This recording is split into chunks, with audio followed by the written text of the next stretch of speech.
Hello everybody, welcome back to my YouTube channel. तो कैसे हैं आप लोग? उम्मीद करते हैं आप लोग अच्छे होंगे। तो हमारे सामने क्वेश्चन दे रखा है जो नीट के अंदर पूछा गया क्वेश्चन है। तो बहुत ही सिंपल क्वेश्चन है। पहला दे रखा है यहाँ पे, a horizontal force 10 newton is applied to a block A as shown in figure. Block A दे रखा है यहाँ पे और ब्लॉक बी दे रखा है। तो ब्लॉक ए पे हमारा जो फोर्स लग रहा है दैट इज 10 न्यूटन का फोर्स लग रहा है, ठीक है। बोल दे रखा है, ठीक है। The mass of block A and B are 2 kg and 3 kg respectively, ठीक है। नॉर्मल सी बात है, 2-3 kg दे रखा है respectively. The block slides over frictional surface. Surface में क्या है? फ्रिक्शन लेस है, मतलब कोई फ्रिक्शन काम नहीं करेगा यहाँ पे, ठीक है।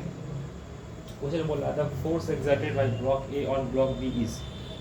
तो ब्लॉक ए और ब्लॉक ए कितना फोर्स एक्सर्ट करेगा ब्लॉक बी पे, ठीक है। ये हमें कैलकुलेट करना है, ठीक है। तो हम पहले क्या करेंगे? कैलकुलेट करना है। तो ऑब्वियस सी बात है, जो पहले सिस्टम का एक्सेलरेशन निकाल लेते हैं, ठीक है। क्योंकि मास सिस्टम पे नेट फोर्स कितना लग रहा है? 10 न्यूटन का फोर्स लग रहा है। तो हम बात कर सकते हैं सिस्टम का एक्सेलरेशन कितना हो जाएगा।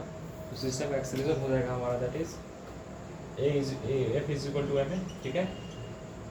तो नेट फोर्स हमारा 10 है और मास कितना है सिस्टम का 5, एक्सेलरेशन ये है, ये हो जाएगा हमारा 2 मीटर पर सेकेंड स्क्वायर, ठीक है।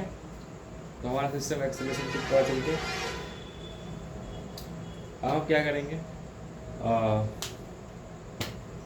करेंगे? फ्री बॉडी डायग्राम बनाएंगे और कैलकुलेट करेंगे जो फोर्स जो ब्लॉक ए ब्लॉक बी पे लगाता है, ठीक है।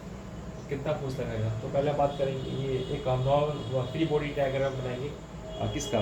ऑब्जेक्ट बी का, ठीक है। तो ब्लॉक बी का फ्री बॉडी डायग्राम बनाएंगे। तो ब्लॉक बी का मास कितना दे रखा है? 3 kg दे रखा है। तो इसका मास 3 kg है, ठीक है।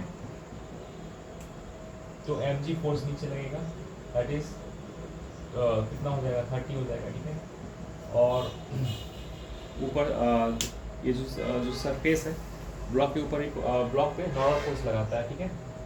तो यहाँ पे वो ऊपर नीचे जो फोर्स लग रहा है mg और नॉर्मल, वो कैंसिल आउट हो जाएगा क्योंकि ब्लॉक हॉरिजॉन्टली मूव कर रहा है, वर्टिकली नहीं, ठीक है। अब हम बात करेंगे ब्लॉक हॉरिजॉन्टल मूव कर रहा है, तो मतलब ये जो ब्लॉक भी है इसके ऊपर एक और कॉन्टैक्ट फोर्स लगता है जो ब्लॉक ए फोर्स लगा रहा है, दैट इज नॉर्मल, ठीक है। तो अब हम क्या करते हैं, क्या करेंगे? N is equal to normal force कितना कैलकुलेट करना है, वही तो कैलकुलेट करना है। नॉर्मल हो जाएगा हमारा that is equal to mass into acceleration. तो मास कितना है? 3 kg और एक्सेलरेशन 2, ठीक है। तो 6 न्यूटन हमारा नॉर्मल हो गया, ठीक है।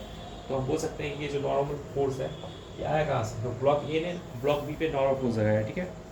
तो ये हमारा आंसर हो गया, ठीक है। हम दूसरे मेथड से भी हम नॉर्मल कैलकुलेट कर सकते हैं, जैसे कि फर्स्ट वाली सिस्टम, फर्स्ट जो ब्लॉक दे रखा है ये, उस पर कितना फोर्स लग रहा है उसका फ्री बॉडी डायग्राम अगर हम बनाते हैं, ये 10 न्यूटन दे रखा है, नेट इस हॉरिजॉन्टल इस डायरेक्शन में 10 न्यूटन फोर्स लग रहा है।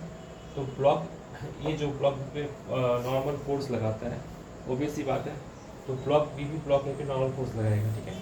तो ऑब्वियस सी बात है 10 न्यूटन हो जाएगा इधर और ये नॉर्मल इधर मिलेगा, ब्लॉक ए पे लगेगा नॉर्मल, ठीक है। ब्लॉक बी फोर्स लगाएगा ब्लॉक ए पे नॉर्मल एन, और ऊपर नीचे जो फोर्स होगा वो कैंसिल आउट हो जाएगा because of block is not moving in the horizontal, block is moving in the horizontal plane, ठीक है। तो वर्टिकल इसका वर्टिकली ये मूव नहीं कर रहा है, ठीक है।